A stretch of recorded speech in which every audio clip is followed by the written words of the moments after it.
하나님께서 모세에게 능력을 주시는 그 장면이 나오는데 특별히 능력이 무엇을 통해서 나타나나 모세가 가지고 있는 지팡이를 통해서 나타나게 됩니다.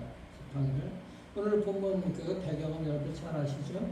아브라함의 그 자손 이삭, 야곱의 가족 70명이 이집트에서 들어와서 430년 동안 사는 동안에 인구가 200만 명이나 불어나잖아요. 그러니까 이집트에서는 안 되겠다. 그래서 남자아이들 낳는 것을 갖다가 제한하라 그렇게 했어요. 처음에는 제한하라고 그랬는데 계속 불어나니까는 아예 남자아이가 태어나면 다 죽이라 이렇게 이제 명령이 반포가 된 것입니다. 그래서 잘 아는 모세가 태어났을 때 어머니 요괴듯이 나일강에 이제 갈대 상자에 넣어서 이제 떠나 보내게 되죠.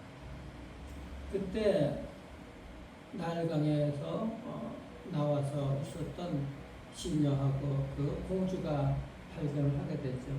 근데 그 공주가 그냥 나온 게 아니라 사실은 나일강은 이집트의 이집트 사람들이 생각하는 우상의 신이라고 생각을 하는 거예요. 그래서 거기 와서 기도를 하고 있었던 거야. 왜 기도를 하고 있었는가? 공주는 자녀가 없거든. 원래 이 문안동녀 윗딸이야. 그 남편이 투투모스 2세라고 그래가지고 아버지가 공주가 왕이 되는데 자녀가 없으니까 이 남편에게 왕위를 물려주는 거야. 그래서 자녀가 없어서 나왔는데 아기가 나온 거야. 와서 이제 기도를 하고 있는데 아기를 발견하게 된 것이. 그래서 양자를 삼은 거야. 근데 그때는 남아를 갖다가 태어나면 다 죽이라는 법인데 공주니까 그 법이고 뭐고 상관이 없죠. 그냥 아들을 이제 입양을 해서 이제 키우게 되는데 문제는 그 남편 투투모스 2세가 궁녀하고 이 또 사이에서 아들이 태어나게 됩니다.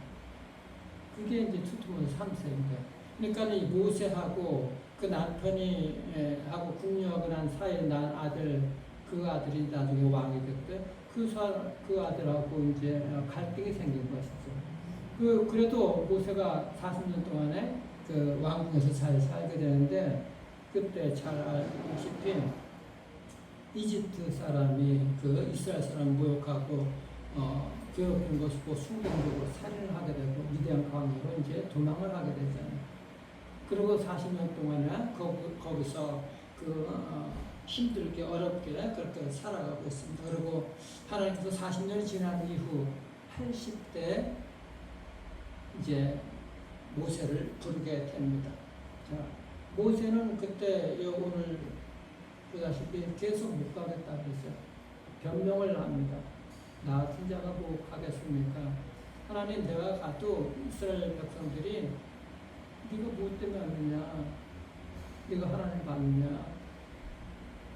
인정하지 않을 것입니다. 네가 뭐냐? 그때 내가 너와 함께 하는 것을 네가 알게 해줄 거라고 말하라고 그럽니다. 그러면서 계속 얘기를 하니까는 오늘 뭐라 하냐면 2절에 보십시오. 2절에 보면은 여호와께서 그에게 이르시되 내 손에 있는 것이 무엇이냐? 그가 이르되 지팡이입니다. 이 지팡이를 우리가 잘 봐야 되죠. 모세에게 지팡이를 이제 보라 그럽니다. 근데 지팡이야 보잘것없는 막대기에 불과하잖아. 그 모습은 사실 마른 지팡이, 모세의 모습 그 자체인 거야. 광야 40년 동안 아무 힘도 못 쓰고 야인으로 살던 그 모세, 그 모습 그대로 보여주는 것이 이 마른 지팡이인 것입니다. 자, 그러니까 자기 자신이 그 광야에서 아무것도 하찮은 보잘것없는 존재인 것을 알게 하는데 그것을 이제 보게 한 것이죠. 자, 그러니까 지금 하나님이 명령하신 그 지도자로 삼아서 이집트에서 이스라엘 백성들을 해방시키려는 이 큰 사명을 감당할 그런 것을 없다고 계속 모세는 거절을 하고 있는 것이죠. 근데 이게 보면은 하나님이 모세가 그렇게 약하기 때문에 부르셨다는 거예요. 이걸 우리가 분명하게 알 수가 있어야죠. 모세가 강하면은 부르지 않으셨어요. 왕궁에서 왕자로 살 때 부르지 않으셨던 거예요. 아무것도 할 수 없는 미디안 광야에서 정말 보잘것없는 그런 존재로 떨어졌을 때 약할 때 부르신 것을 연약할 때 하나님에게 방식인 것이거든요. 그러니까 약한 사람을 들어 쓰신다는 거예요. 그렇게 연약함을 알기 때문에 이제 네가 아무것도 의지할 것이 없구나. 그 막대기 지팡이 너 이런 존재야. 그런데 내가 너와 함께 하기 때문에 나를 바라보고서 나오라. 이래서 하나님께서 부르신 것입니다. 신앙생활은 그래서 우리가 얼마나 연약한가, 죄인인가 이것을 아는 것부터 시작하는 것이 신앙이고 믿음인 거예요. 내 주제는 내가 연약한 죄인임에 불구하다. 나의 분수는 정말 내가 아무것도 할 수 없는 연약한 존재구나. 이것을 분명하게 인식을 하는 것입니다. 그래 너는 마른 막대기 같은 이 지팡이 같은 존재야. 그런데 나를 바라봐. 라고서 주께서 말씀하신 것입니다. 자신을 바라보고 너 자신의 그 마른 막대기 같은 그 너 자신을 바라보지 말고 이제는 나를 바라봐라. 주께서 그렇게 이제 말씀하시는 것이죠. 능력의 힘을 입는 것. 근데 사실 주님께서 이 지팡이를 굳이 말씀하지 않으셔도 이미 그 전에 약속하신 것이 있어요. 출애굽기 3장을 한번 보세요. 3장 11절 12절 보시면은 모세가 하나님께 아뢰되 내가 누구에게 바로에게 가면 이스라엘 자손을 애굽에서 인도하여 내리까. 이미 그때 이제 하나님 말씀하셨어요. 내가 반드시 너와 함께 있으리라. 네가 그 백성을 애굽에서 인도하여 낸 후에 너희가 이 산에서 하나님을 섬기리니, 그러니까 하나님을 섬긴다는 것은 하나님을 예배한다는 얘기인 거예요. 예배하게 되면 이것이 내가 너를 보낸 증거니라. 내가 너와 함께 하겠다고 이미 말씀을 하셨어. 약속을 해주셨어. 그런데도 계속 모세가 거부하는 것, 변명하면서 거부하는 것입니다. 하지 않고. 자, 그러자 주님께서 오늘 4장에서는 그래? 그럼 내가 너에게 기적을 두 개 보여줄게. 기적을 그 마른 막대기 같은 지팡이 땅에 던져라. 던졌더니 뱀이 되잖아요. 이번에는 잡으라. 꿀을 잡으니까 또 지팡이로 다시 변합니다. 또 한 가지 기적을 베풀어 주잖아요. 또 손을 갖다가 품에 넣어봐. 넣었더니 한센병 이제 나병처럼 쉬게 되잖아. 얼마나 놀랐겠어. 마른 손이 멀쩡한 손이 갑자기 나병이 들었으면 하얗게. 다시 넣어봐. 그랬더니 원래 살로 돌아오는. 자, 이래도 안 되는 거예요. 표적, 이 두 가지 표적, 그리고 그것이 이제 표징이 될 것이라고 말씀하셨죠. 그 기적들이 증거가 될 것이라고 말씀하신 것입니다. 그래도 믿지 않으니까, 그러면 이번엔 뭐예요? 나일강에 물을 갖다가 떠서 땅에 부어라. 그 나일강은 아까도 말씀드렸지만 이집트 사람들이 신으로 여겼던 거, 신으로 섬기고 있고 우상으로, 완전 신으로. 그러니까 그 물을 떠서 땅에 부으는데 그 땅에 부은 물이 피가 됐다 그랬잖아. 그 얘기는 그들이 생각하는 그 신, 그 자체가 아무 힘도 못 쓴다는 거야. 즉 하나님의 능력만이 나타난다는 것을 보여주고 있는 것입니다. 완전히 이것이 바로 하나님께서 모세하고 함께하는 이것인데, 즉 전능자 하나님께서 그와 함께한다는 그 증거거든요. 자, 오늘 그래서 본문 4장 17절에 보시면은 너는 이 지팡이를 손에 잡고 이것으로 이적을 행할지라 이렇게 말씀하시잖아요. 근데 이 지팡이는 원래 모세가 들고 있었던 거예요. 근데 이적을 행한다 해도 뭐 전혀 달라질 게 없잖아요. 여전히 마른 막대기인 거예요. 근데 거기에 중요한 것이잖아요. 의미가 있는 것이잖아요. 마른 막대기지만은 모세가 들고 있고 이적을 행하지만 그 이적 가운데 이적이 누구를 통해서 나타나는 것입니까? 그 의미 자체가 하나님께서 함께한다는 증거인 거잖아요. 보통 보는 이 똑같은 지팡이지만 사람들이 결혼할 때 결혼 반지 끼잖아요. 그거 왜 껴요? 서로에게 결속되고 사랑의 증표잖아요. 그것이 함께한다는 증표, 함께한다는 거. 그 서로가 갈라지지 않는 다음에 늘 끼고 있는 것이잖아요. 함께한다는 것을 알고 있기 때문에.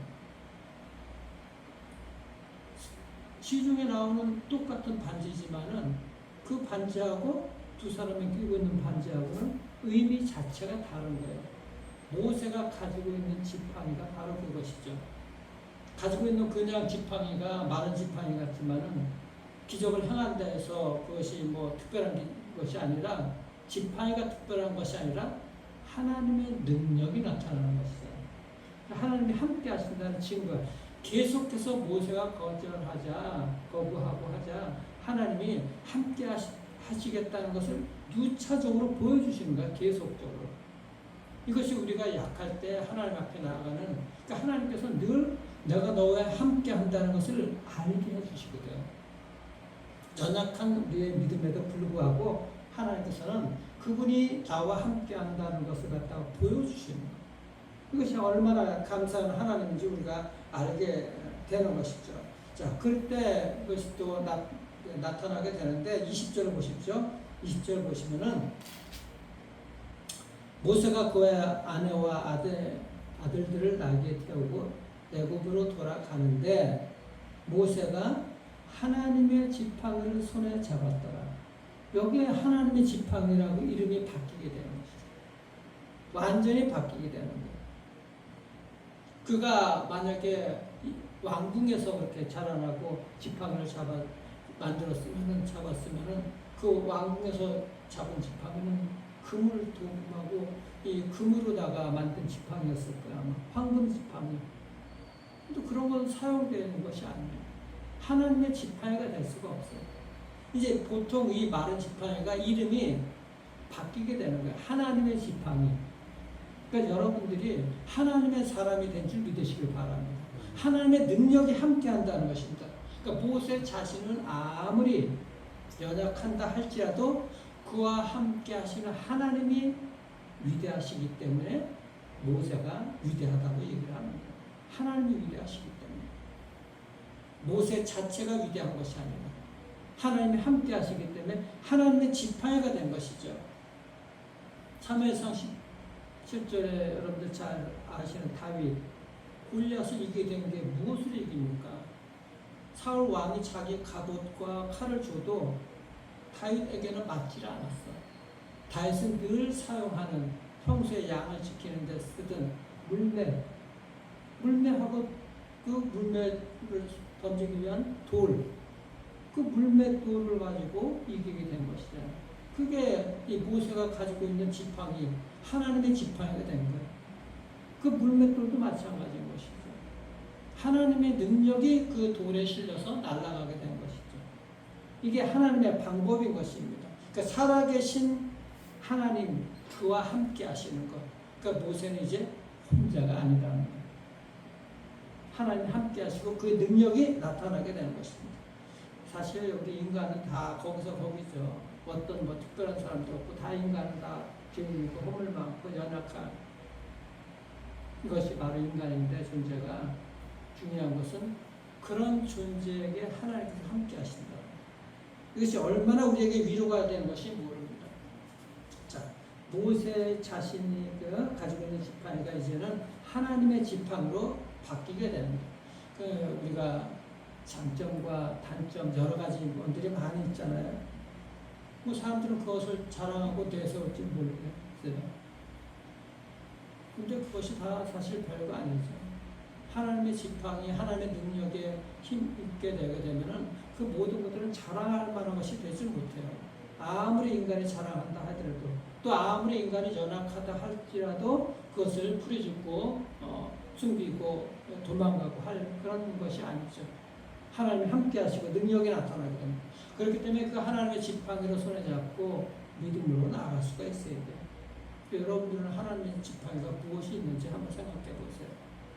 다윗에게는 물맷돌이 있고 모세에게는 지팡이, 하나님의 지팡이가 있는데 여러분들이 가지고 있는 그 우리의 연약함, 여러분들의 연약함이 하나님의 능력이라는 것 분명하게 여러분들 믿고 나아갈 수가 있어야 되는 것입니다. 장애가 있거나 뭐 그런 것들 아무 관계가 없어. 오직 주님만을 믿고 나아가게 될 때 주께서 약할 때 강함 되신다는 것이 바로 그런 능력이 하나님께서 우리에게 사용하시는 방법이고 어리석은 자를 갖다가 하나님의 능력으로서 강하게 해 주신다고 하는 것이 하나님께서 주의 백성들을 얼마나 사랑하고 그와 함께 하시는 것을 알게 해주신지 우리가 보여주는 것이죠. 그렇기 때문에 우리 앞에 있는 문제들 그게 크면 클수록 여러분들이 가지고 있는 하나님의 지팡이를 꼭 붙드시길 바랍니다. 출애굽기 17장에 가면 모세의 후계자 여호수아를 내세워서 아말렉하고 싸우는 장면이 나오잖아요. 그때 아말렉하고 싸울 때 어떻게 해요? 여호수아가 앞에 나가 싸울 때 모세는 뒤에서 지팡이를 들고 손을 하늘을 향해서 기도하고 있잖아요. 한 손에 지팡이를 들고 하나님의 지팡이를 들고 그러니까 하나님의 능력이 계속해서 그의 평생에 나타나게 되는 거예요. 그럼 이제 80대 이후에는 자기의 지팡이가 아니라 하나님의 지팡이를 들고서 하나님의 능력을 나타내는 그 삶을 살게 됩니다. 그것이 모세의 일생이 되는 것이죠.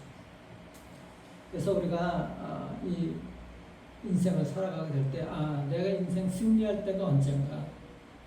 여러분들이 우리가 가지고 있는 것으로 승리하는 인생이 아닙니다. 모세는 이집트 왕궁에서 승리하는 인생을 사는 게 아니에요. 아무것도 할 수 없는 그 미디안 광야에서 하나님께서 부르십니다. 우리가 약하고 연약할 때 아무것도 할 수 없다고 하실 때 하나님께서는 사용하게 하시는 거예요. 우리가 아무리 그때는 거절해도 너 아무리 약해도 내가 너와 함께하는 것을 보여줄게. 하나하나 한 번도 아니고 두 번도 아니고 계속해서 보여주십니다. 그리고 이끌어 주시는 것이죠. 얼마나 이 사랑과 자비가 풍성하신 하나님이죠. 얼마나 우리가 감사해야 되는지 그 하나님의 능력과 하나님의 그 은혜를 알면은 우리가 거절할 수 없을 것입니다. 분명한 것은 하나님의 손에 잡히게 되게 되면 하나님의 능력으로서 승리의 삶을 살아가게 된다는 것 믿고 하나님의 지팡이를 꼭 붙드는 전능하신 주님을 우리가 꼭 붙드는 오직 예수 그리스도만 붙드는 그래서 승리의 삶을 살아가기를 주님의 이름으로 축원합니다. 기도하겠습니다. 우리 주님 감사합니다. 이 험한 세상 살면서 우리가 무엇으로 승리할 수 있겠습니까? 모세는 광야에 있을 때 초라했지만 하나님의 지팡이, 하나님의 능력에 힘이 입어서 승리할 수 있었습니다. 하나 우리가 가지고 있는 세상의 조건들로 이 땅에서 승리하는 것이 아닙니다. 우리의 삶에서 아무것도 힘 없는 마른 지팡이 같은 그런 것들이 나의 존재이고 또 나의 여건입니다. 그러나 그런 것들에 의지하지 않냐고 또 풀이 죽지 않냐고 오직 하나님께서 그 마른 것들을 연약한 것들을 사용하셔서 우리를 승리하게 하신다는 그 함께 하신 그 하나님을 믿고